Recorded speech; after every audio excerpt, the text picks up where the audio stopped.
Galera, a temporada 2022 nem bem acabou e o Carioca 2023 já tá gerando polêmica. Aqui neste vídeo, informações sobre a divisão dos direitos de transmissão pro ano que vem, algo que já tá revoltando aí os tricolores e de fato será uma sacanagem com o Fluminense caso essa informação seja confirmada. E vou trazer novidades também sobre a premiação do estadual. Será que finalmente o campeão vai receber alguma coisa? E também sobre o mando da final do Campeonato Carioca, que é algo bem polêmico.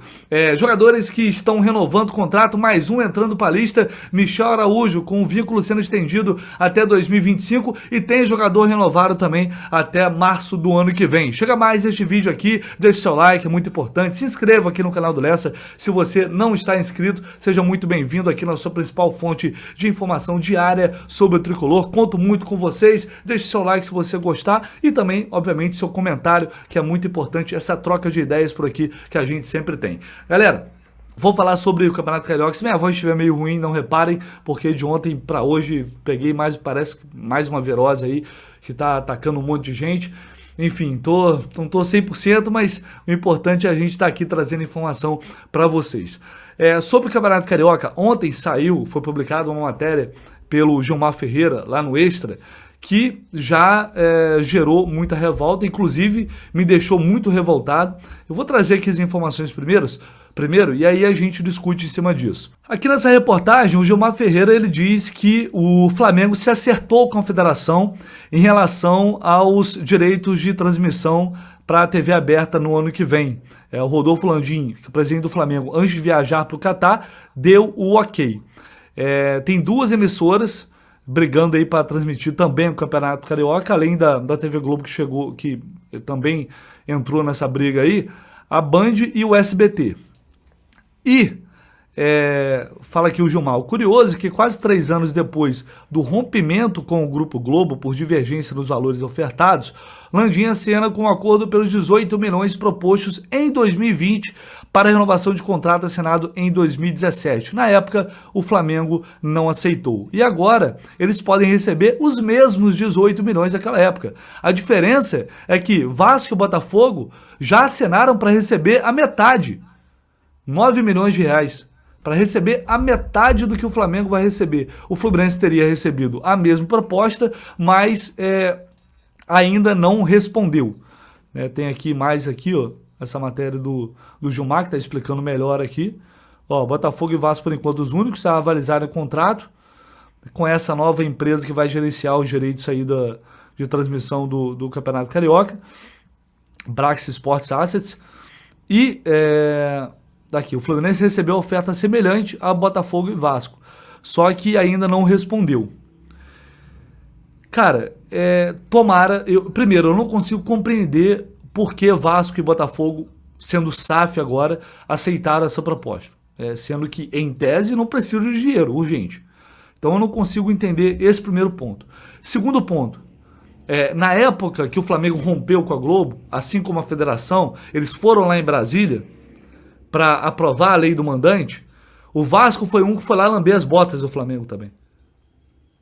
Então é um dos responsáveis diretos também. Claro que o responsável direto é o Flamengo com o aval da federação. Eles acabaram de destruir um campeonato que já era deficitário, um campeonato que já era ruim. Eles acabaram de destruir com tudo. E agora estão voltando atrás. Estão voltando atrás por quê? Porque o Flamengo, depois de destruir tudo, depois de ferrar com um campeonato que já era uma porcaria, falando aqui o português, claro, agora vão receber, vejam só, a mesma coisa que foi ofertado para a Globo lá em 2020. Que obviamente era extremamente vantajoso. Tanto é que a gente viu que o mercado ofereceu depois. Terminaram no vermelho o campeonato. Para se ter uma noção de como o valor pago para a Globo na época era acima do mercado. Os caras recusaram, achando que ia conseguir mais dinheiro vendendo por si só esses direitos, e o resultado foi o que a gente viu. Transmissões trágicas, uma porcaria de um campeonato. E agora, simplesmente, depois de ter feito isso tudo, o Flamengo pode receber o dobro. Tomara que o Fluminense não aceite isso. Tomara, porque isso é uma vergonha, isso é um absurdo. Não aceita essa merda, não assina essa merda e deixa eles se virarem para lá. Simples assim. Só que aí tem uma questão. Quem não assinar com a Ferj perde o direito de ter o mando de campo na final do Campeonato Carioca. Olha que absurdo, gente. Olha que absurdo, que chantagem inacreditável. Se você não assinar, o clube que não assinar com a federação, ele automaticamente, se for para a final do campeonato, o segundo jogo vai ser do mando do time que assinar esse contrato com a federação. Porque é uma forma que eles encontraram, primeiro, de pressionar Flamengo e Fluminense a aceitarem. Segundo, que não correrão risco, a TV que adquiriu os direitos no caso, de ter o segundo jogo, o jogo decisivo do campeonato, de não poder transmitir essa partida, porque não está com o contrato assinado. Se os dois clubes assinarem com a TV, no caso que vencer a concorrência, aí a definição será por quem tiver a melhor campanha, que vai ter o segundo, o jogo no... Vai ter o mando no segundo jogo. É claro que se for Fla-Flu, por exemplo, não interfere muito o mando, né? Porque os dois jogos serão no Maracanã. Mas aí tem essa questão financeira. Se for contra o Botafogo, já interfere, porque o Botafogo jogaria segunda no estádio Newton Santos. Então, assim, e o Botafogo, segundo o Gilmar Ferreira, já assinou esse contrato. Tomara que o Fluminense não aceite isso, mas, eu, sinceramente, estou aguardando uma resposta do clube, tá? Já consultei aqui a comunicação do Fluminense. Estou aguardando um retorno sobre este caso para saber qual será o posicionamento do Fluminense, mas isso é mais uma sacanagem, é mais uma trairagem, é mais um absurdo que está sendo feito dentro do Campeonato Carioca. E nem começou 2023, hein? Nem começou 2023. E aí, além disso, o que eu apurei é que também já está definida a porcentagem de premiação do campeão estadual. Antes, o que foi ofertado, e aí, se eu não me engano, o Flamengo e o Fluminense não aceitaram, é de que o campeão, a premiação está estipulada em cerca de 8 milhões de reais. Não são valores oficiais, tá, galera? Mas é a informação que a gente tem de bastidores. E aí, o campeão ficaria com 7 milhões de reais e o segundo receberia apenas 1 milhão de reais. Né? Esse valor não foi aceito. Então, o que foi combinado, o que foi fechado agora é de que o vice-campeão terá 30% desse valor. Então, se realmente for 8 milhões de reais, o campeão fatura aí 5 milhões e 600 mil e o vice-campeão 2 milhões e 400 mil. Seria essa a diferença aí da premiação do campeonato estadual. Repito, a gente tem que aguardar os valores oficiais, mas esse é o acordo que foi feito.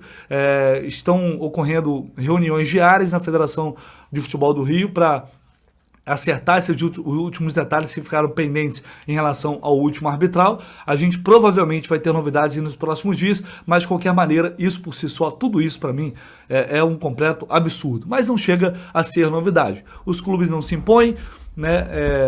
Tem muito rabo preso nesse meio aí que a gente não consegue desvendar.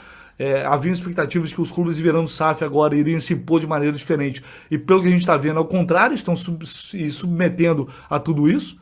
Né, uma série de questões que estão sendo impostas e Botafogo e Vasco estão cagando. Então, assim, o Fluminense vai ser o único a ficar desse bolo? Fora desse bolo aí? Eu acho difícil. Agora, qual o futuro disso aí? Qual a justificativa do Flamengo receber simplesmente o dobro em relação aos outros? Que tem mais torcedores, tem mais audiência, isso é o ponto. Mas o dobro, isso é um completo absurdo, cara, sinceramente. Enfim, vamos aguardar o posicionamento do Fluminense e as novidades que a gente vai ter em relação a isso aí certamente nos próximos dias. Falando sobre renovações de contrato, Matheus Serrais informou o GE. Globo, confirmei a informação de que o Matheus Serrais teve o contrato renovado com o Fluminense até março do ano que vem, uma coisa que já era esperada, né? O Matheus teve uma lesão grave no joelho, né? Teve todo aquele absurdo de ter sido completamente escondido pelo clube, não ter sido informado da lesão que teve, de que teve uma lesão grave, teve toda aquela polêmica, enfim. E ele vai ficar até março de 2023 para se recuperar dessa cirurgia. Ele está em transição já para voltar o mais rápido possível. Então esse procedimento é o mesmo que foi feito com o Hudson. A diferença é que o Hudson, num mau caratismo absurdo, colocou o clube ainda na justiça. O que eu espero que não aconteça no caso do Matheus Serrais, porque a gente não pode imaginar que todos os jogadores vão fazer isso. O Matheus é um cara que sempre se mostrou muito correto, muito justo. Por exemplo, eu não tinha informações em relação ao Hudson, a pessoa Hudson, mas sobre o Matheus sempre ouvi muito bem, sempre foi um cara muito correto, muito profissional, e não me dá motivos para acreditar que vai acontecer o mesmo. Só que eu não boto a mão no fogo por ninguém. Tomara que o destino não seja o mesmo. O Fluminense está cumprindo aqui a legislação, está cumprindo juridicamente o que é determinado para que o jogador seja depois, tenha o seu contrato encerrado, já 100% recuperado e com condições de entrar em campo por outra equipe. A gente lembra que o Matheus, ele está fazendo inclusive curso da CBF, talvez até encerre a carreira, a gente não sabe. A matéria do GE aqui diz que ele tem planos para jogar pelo menos mais uma temporada depois que sair do Fluminense. Ele chegou em 2019, disputou 66 jogos e marcou 4 gols. Então já é esperado, nada muito do que a gente imaginasse que fosse acontecer. O absurdo foi ter renovado, não pelo jogador, pela pessoa, mas enfim, o absurdo foi ter renovado o contrato do Matheus Ferraz lá atrás. Agora é apenas uma consequência disso que o Fluminense vai ter que cumprir. E também uma informação que o Gabriel Amaral trouxe hoje lá no Raiz Tricolor, de que o Michel Araújo está também em processo avançado aí de renovação com o Fluminense. Ele tem contrato até o final do ano que vem, também teria o vínculo estendido até 2025. Então, uma negociação que também está bem encaminhada, mais fazendo parte do grupo dos jogadores que o Fluminense está renovando o contrato, mantendo aí para as próximas temporadas. O Michel, enfim, já quase foi vendido pelo clube, não foi bem aproveitado pelo Diniz depois que voltou lá do mundo árabe, e tem essa questão física, né? O Michel, ele ficou há um tempo lá, uma temporada lá, então voltou com uma defasagem física muito grande, e é claro que isso afeta também a questão técnica. Então, assim, é um jogador que ainda não mostrou um futebol que nos convença de que ele merece mais 2 anos de contrato. Só que é um atleta ainda jovem e que ainda pode ter alguma revenda, mas para isso ele precisa, valor de revenda, né? Mas para isso ele precisa mostrar desempenho no ano que vem. Se ele vai renovar contrato, é porque o Diniz acredita que ele pode ser útil em 2023. E também porque o Fluminense, ele não vai contratar muitos jogadores, como já foi informado. Então, o Michel, em termos de elenco, seria bom ter ele como opção. A questão também é que ele tem contrato até 2023, então esse movimento não tinha tanta necessidade de ser antecipado. Mas como muitos jogadores estão renovando o contrato, talvez seja por isso que a diretoria também resolveu estender logo o vínculo do Michel Araújo. Então a informação é essa, o Diniz chega a partir de amanhã, muito provavelmente, se não mudou o planejamento, ele volta para o Rio de Janeiro, vai se reunir com o diretor executivo Paulo Angione, com o presidente Mário Bittencourt, e aí definir os próximos passos, concluir a renovação desses jogadores e também definir os principais alvos no mercado, os primeiros alvos do mercado de transferência que o Fluminense vai determinar aí para já iniciar negociações visando 2023. Então algumas pendências já começarão a ser resolvidas a partir da presença do Diniz, a partir desta quinta-feira, se tudo der certo. É isso, galera, deixe seu comentário aí, enfim, fique à vontade para deixar o like se você gostou. Se você não gostou, também pode dar o dislike, não tem problema, você é livre para fazer o que quiser aqui, mas não se esqueça de se inscrever no canal e ativar as notificações, que é muito importante. Todo dia eu tô aqui trazendo informações sobre o Tricolor para vocês, beleza? Tamo junto, vamos que vamos, valeu!